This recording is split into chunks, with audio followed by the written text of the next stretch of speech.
106.5. Son las 7 en punto de la mañana, 7 en punto de la mañana. Buenos días, dominicanos, dominicanas, ciudadanos, ciudadanas del mundo. Julio Martínez Pozo. Los comentarios de los temas más importantes en el programa de mayor influencia de la radio y la televisión nacionales en este lunes 7 de diciembre, año 2020. Estos son los temas que nos proponemos tratar junto a otros temas. Vamos a hablar de la nueva falsa, que también es una farsa, en Venezuela.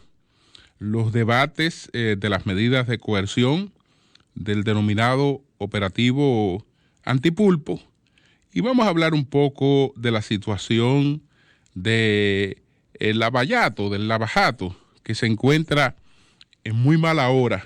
Esta investigación que arrancó con mucho prestigio y que ahora nadie da 2 centavos por la referencia jurídica de una investigación llevada a cabo con toda suerte de atropellos al debido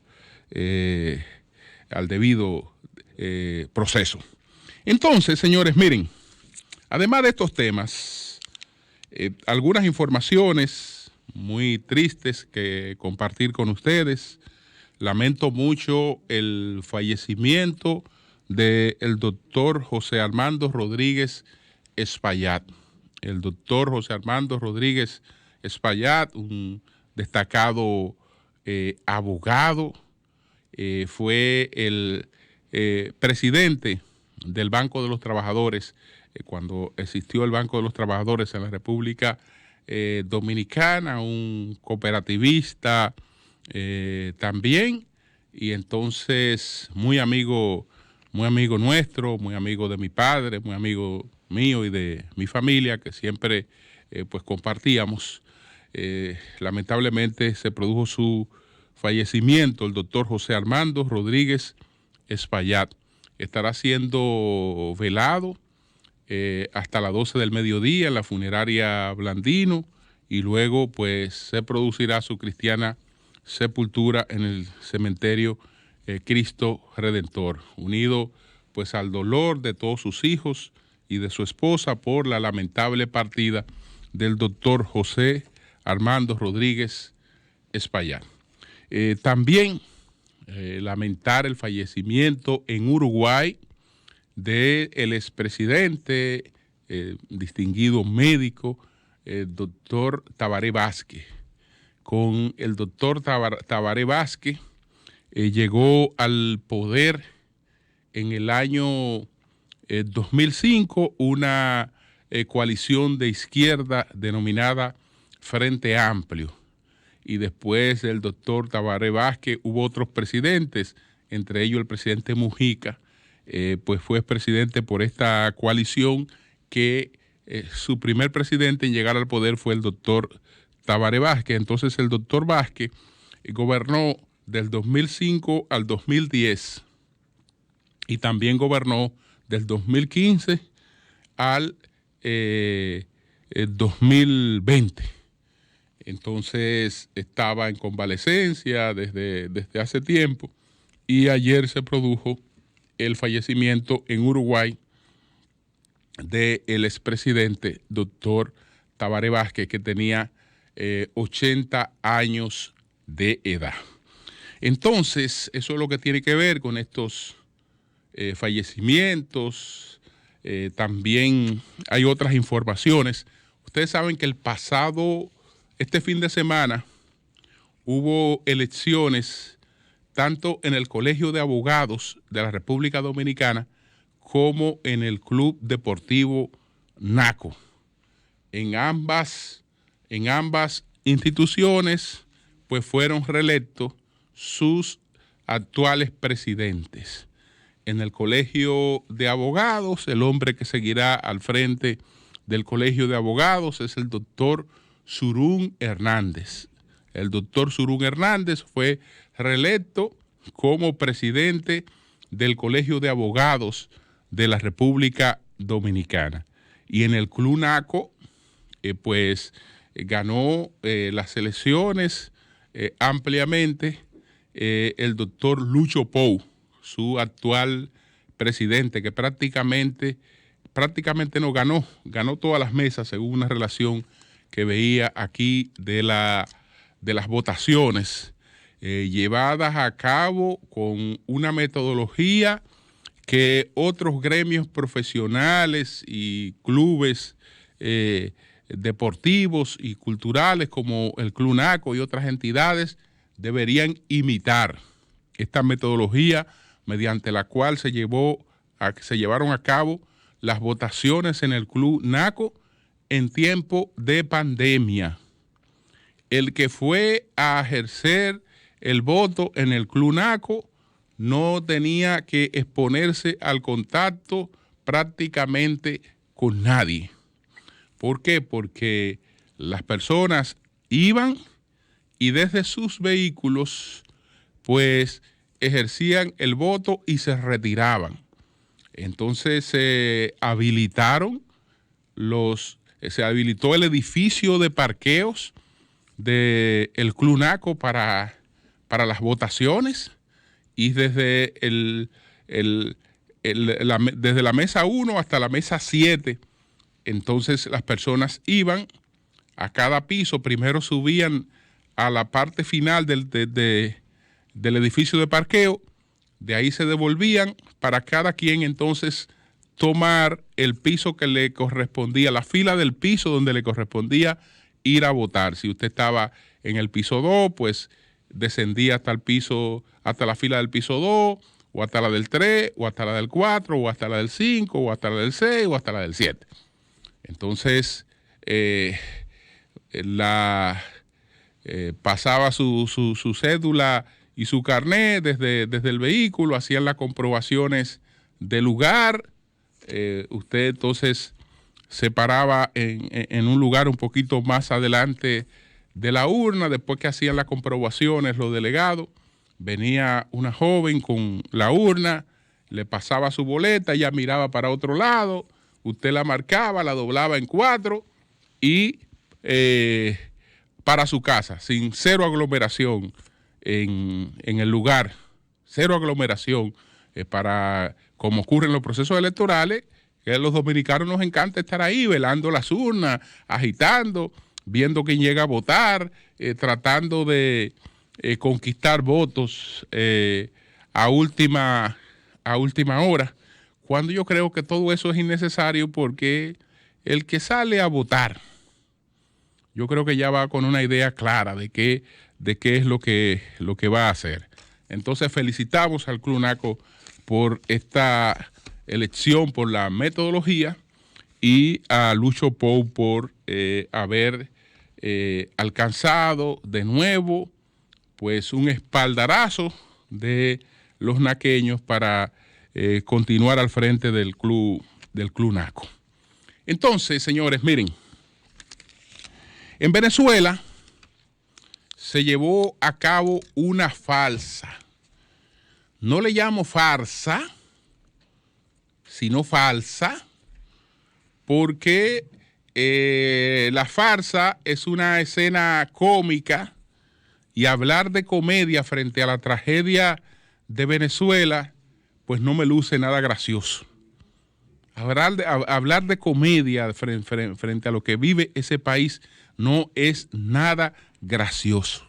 Entonces quedémonos en falsa como tal, del hecho falso, no de la farsa, que es la obra teatral generalmente breve y cómica, no, sino de la falsa, de lo falso, de este montaje que Maduro quiso un poco animar cuando se había dado cuenta que se exponía a un fracaso total.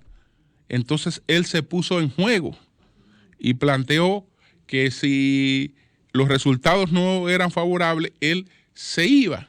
Entonces él entendía que con eso iba a levantar la gente a ejercer el voto, pero nadie le cree.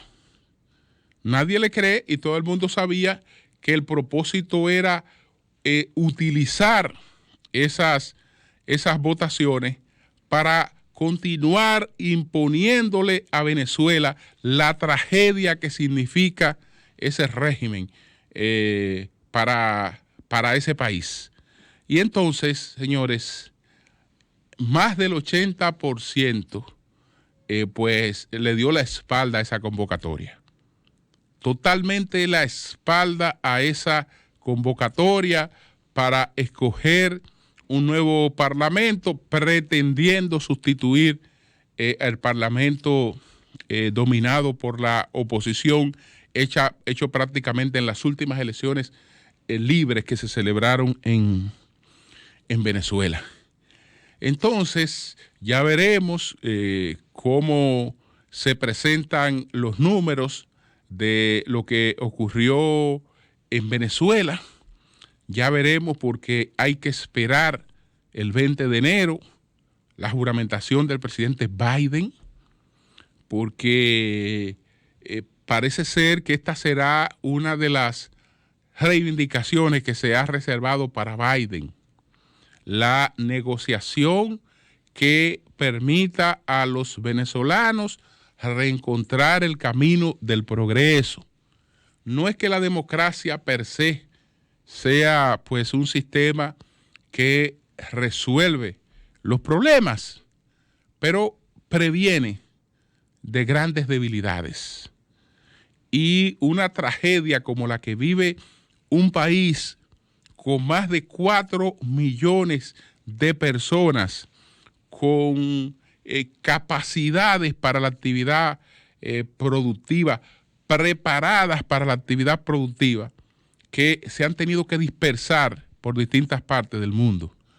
Una tragedia que vive un país donde probablemente usted tenga una receta pediátrica y no consiga el medicamento, o donde para comprar una sardina hay que pagar un sobreprecio, o para comprar una libra de pasta hay que pagar sobreprecios y una serie de cosas. Es decir, una tragedia que yo no sé cómo hay gente que puede apoyar ese tipo de cosas. ¿Cómo puede apoyar que un país viva esa suerte de pesadilla que le ha tocado a los venezolanos? Entonces, como se insistió en que no se le debería dar ese trofeo a Trump, y algunos mediadores que se metieron ahí, como Zapatero y otros mediadores, retuvieron a Maduro hasta tanto hubiera un cambio de gobierno en los Estados Unidos. Ojalá que por lo menos este cambio de los republicanos a los demócratas, de Trump a Biden, sirva para que los venezolanos empiecen a transitar de nuevo la ruta hacia el progreso, hacia el desarrollo, libre de esa situación que tienen insoportable, increíble en el siglo XXI. Entonces, bueno, eso es lo que tiene que ver con la falsa venezolana. Aquí, nosotros ayer, pues, parte de la sociedad estuvo muy pendiente a los debates que se están llevando a cabo en el conocimiento de las medidas de coerción de las personas que fueron apresadas en el denominado operativo Antipulpo. Entonces, yo creo que ayer observamos, tanto en las exposiciones del Ministerio Público como en la de los abogados de la defensa, alegatos para que cada quien tome lo que entienda. No era una exposición propiamente de derecho, porque no se trata de un juicio de fondo, y estas cosas también son cosas muy dirigidas a los estados de opinión que favorecen la persecución de la corrupción, que siempre hemos planteado eso, e incluso vamos a leer lo que escribimos este fin de semana a propósito de eso y adelantándonos un poco a lo que allí podía ocurrir. Entonces, hay que hacer distinción entre dos cosas. Usted pudo haber escuchado ayer cosas que a los oídos y a las circunstancias de la mayoría de los dominicanos le lucen escandalosas, desproporcionales, exageradas, tal vez imprudentes incluso. Y eso, una cosa es eso, otra cosa es el peso que esas cosas tengan en la presentación de un expediente. Porque la política, el poder, no es otra cosa, y ahora más cuando estamos despojados de las luchas ideológicas, el poder no es otra cosa que las luchas entre grupos y sectores por los privilegios que el poder otorga. Lo que pasa es que en democracia esos privilegios después pueden ser colocados bajo una lupa y sobre todo si hay interés, digamos, político de hacer eso.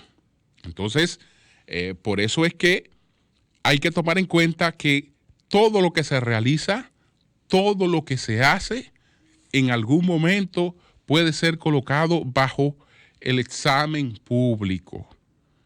Entonces, tenemos que pensar no solo en que si lo que se está haciendo es legal, si está dentro del marco de la ley, sino también qué connotación tiene eso cuando llega a los oídos de la gente. Yo creo que todo eso hay que sopesarlo a partir de lo que estamos asistiendo, todo lo que estamos presenciando en estos debates. La novedad, porque ya parte de los alegatos del Ministerio Público eran conocidos porque habían sido ya filtrados a los medios, entre comillas, publicados esos alegatos.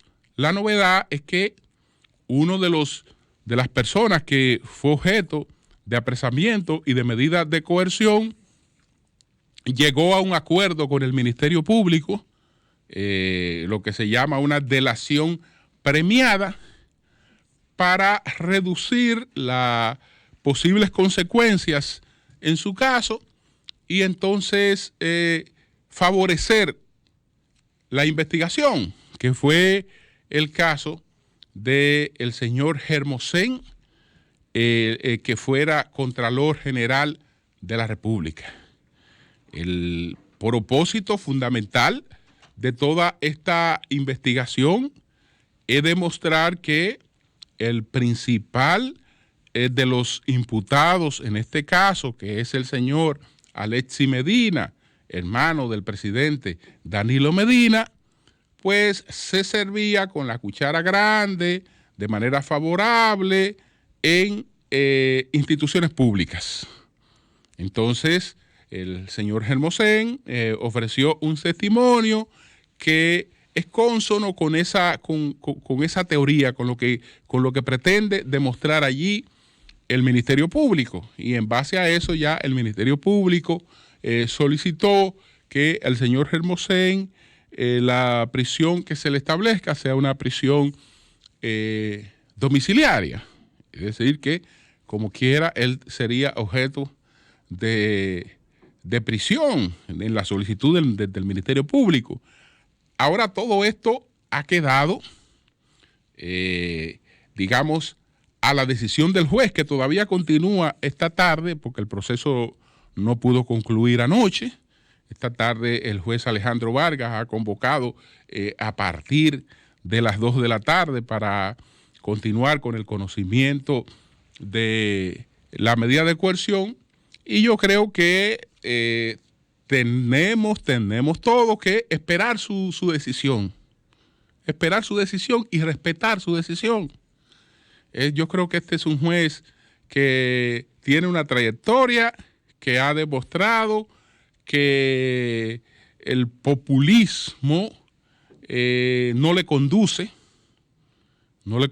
Yo creo que él es una persona muy apegada a las garantías, al debido proceso, y que va a actuar en la medida de lo posible dentro de esas circunstancias. Hay una investigación abierta, creo que a todos le conviene que esa investigación se lleve a cabo. Creo que a todos le conviene que el paso del tiempo también vaya encargándose de demostrar y de ir dejando cada cosa en su lugar.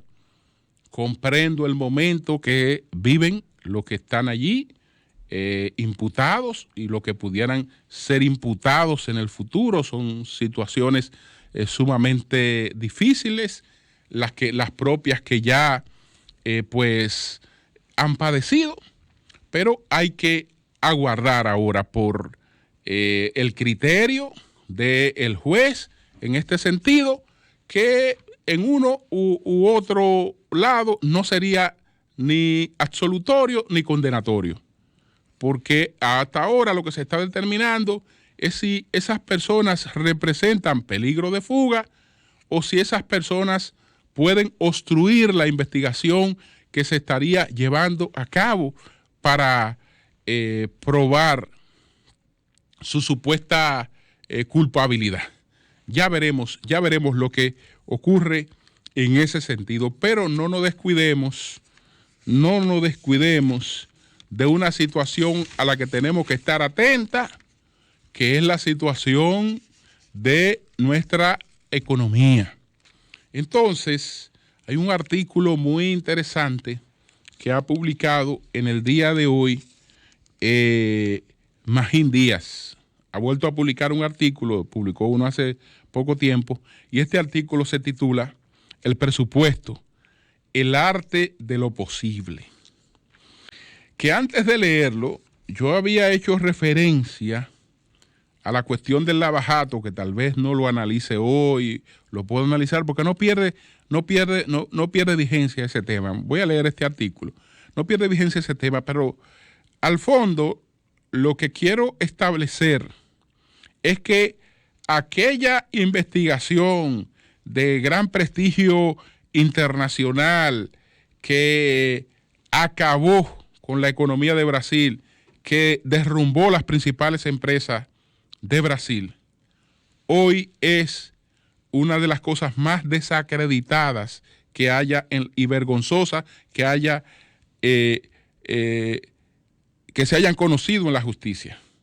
Y la forma en la que se articuló ese expediente y todas las violaciones hoy salen a relucir. Y uno de los que empujó todo aquello, que fue el juez Moro hoy es empleado de una de las empresas que contribuyó a destruir. Y trabaja para una de esas grandes empresas. El fiscal que le acompañó, que hizo, porque el juez Moro era juez, entonces hubo una mancuerna ahí entre el juez y el fiscal. El fiscal se llama Deltan Dagañol. Deltan Dagañol, que fue el fiscal que encabezó todas las investigaciones de lavajato. Ahora, ante el desprestigio de todo, pues ha dicho que él tiene que irse a atender un hijo que es especial y que por eso él se retira del caso. Entonces, ha renunciado este hombre, el fiscal, con él, entonces 7 fiscales que estuvieron trabajando con él renunciaron también. Renunciaron. ¿Por qué? Porque ya eso no da prestigio. Ya eso lo que da es descrédito. Y si para algo va a servir en las escuelas jurídicas, es para mostrar cómo se aplicó o intentó aplicar justicia de la manera más atropellante posible. Pero ya eso no devuelve lo que le ocasionó a Brasil, que fue un retraso total en su economía y la destrucción de una parte de sus empresas. Algunas, afortunadamente, están en un proceso de reorientación y de recuperación.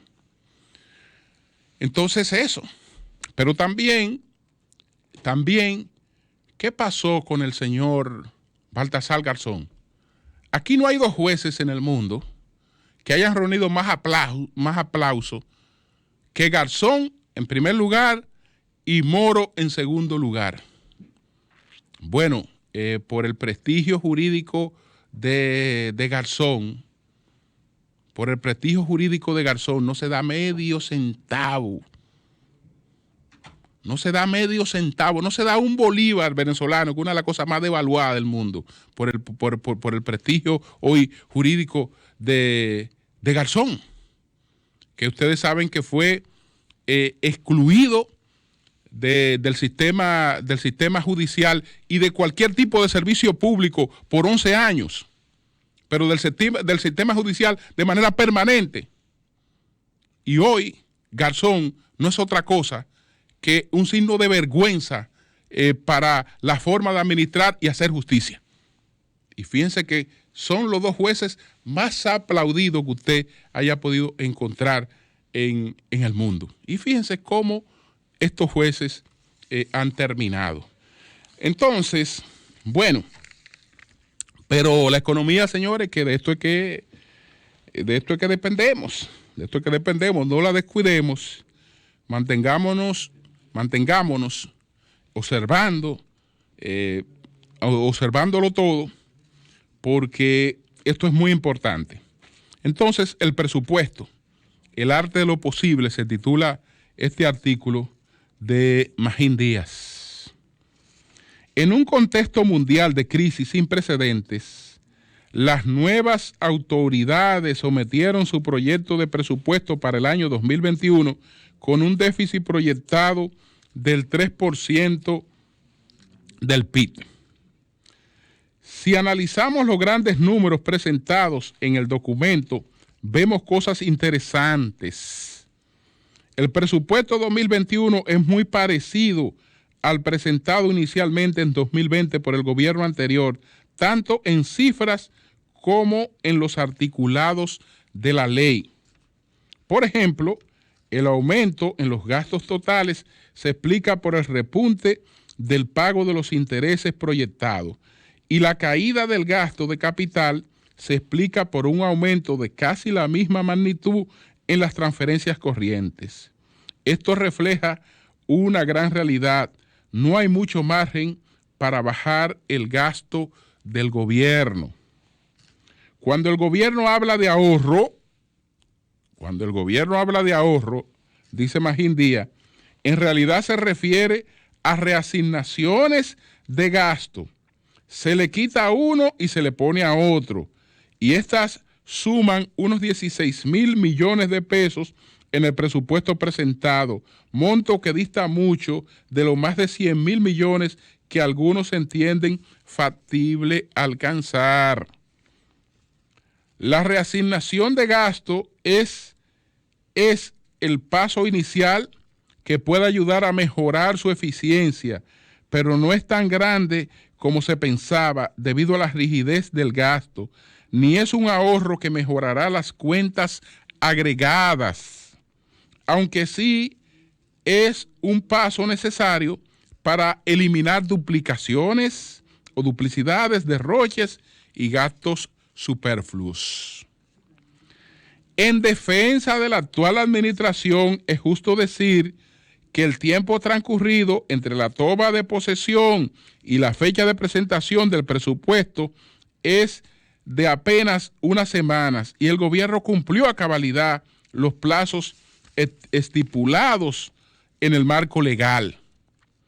Se puede considerar este presupuesto como uno de transición, hecho a la carrera por la premura de los plazos, y es a partir del próximo año que veremos mejor plasmada la política presupuestaria de las nuevas autoridades cuando presenten un presupuesto elaborado con más tiempo. Es interesante que en el presupuesto del 2021 se han replicado una gran cantidad de las prácticas presupuestarias que antes se criticaban. Repito esto, es interesante notar que en el presupuesto 2021 se han replicado una gran cantidad de las prácticas presupuestarias que antes se criticaban. Esto refleja, a mi juicio, que los gobiernos hacen lo posible con los recursos insuficientes. Y es lo que ha tratado de hacer el nuevo gobierno, el cual viene cargado de buenas intenciones por hacer las cosas bien, pero se encuentra con restricciones estructurales fuertes y una coyuntura casi imposible de manejar. Pero esto implica que será más difícil criticar al gobierno anterior por prácticas presupuestarias que el equipo del PRM consideraba ilegales e incorrectas, ya que replicó muchas de ellas. Y esto refleja una gran realidad. El presupuesto es el arte de lo posible. Para lograr la disminución del déficit desde un 9.3 este año al 3% del PIB en 2021, el gobierno planteó inicialmente una combinación de reducción de gasto, venta de activos y nuevas figuras impositivas, pero estas últimas apenas representan un 10% del ajuste total anunciado el 2021. ¿Por qué asumir un costo político tan alto por medidas que no representan mucho? Es algo que no se ha entendido, aunque ya se ratificó y se sustituyeron por adelantos de impuestos negociados con el sector bancario y la Barrigol, medidas que dan alivio temporal al fisco en lo que negocia el pacto fiscal. En tiempos normales, pedir adelantos de impuestos es considerado una muy mala práctica, pero estos no son tiempos normales. Estos no son tiempos normales, dice Magín. Lo que sí debe hacer el gobierno es explicar bien las condiciones financieras de esas negociaciones.